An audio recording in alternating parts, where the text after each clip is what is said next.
கன்னிராசிக்கு பொதுவாகவே பூர்வீக சொத்து இருக்கும். ஏன்னா கன்னிராசியில செவ்வாய், ராகு, குருன்னு கேட்கக்கூடிய தன்மை உங்க ஜாதகத்துல இருக்கும்.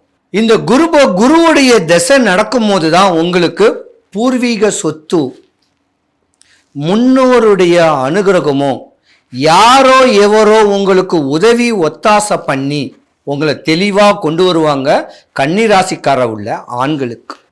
ஆனால் கொஞ்சம் சுகபோகின்னு கூட சொல்லலாம். சின்ன வயசுல காரு, வீடு, பங்களா வாழ்ந்துட்டு பிற்கூரில் ஒரு 40 வயசுக்கு மேல கஷ்டப்படக்கூடிய ஒரு ஜாதகமும் நீங்க தான்.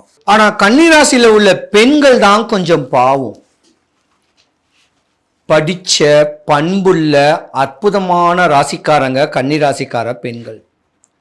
தன்னுடைய தகப்பன் தன்னுடைய தாத்தா வீட்டு சொத்தை அனுபவிக்கிறது கொஞ்சம் கஷ்டம்தான். ஆனா பண்பா, படிப்பா, தெளிவா தன்னுடைய தாயி தகப்பன் பேச்ச கேட்டு 25, 27 வயசுக்கு மேல நீங்க கல்யாணம் பண்ணீங்கன்னா உங்க வீட்டுக்கார் வீட்டு வழியில புகுந்த வீட்டுல சொத்து சொகத்தோட ராஜபோக ஒரு வாழ்க்கையில வேலை ஆட்களோட அற்புதமான ஒரு வாழ்க்கை வாழுவீங்க.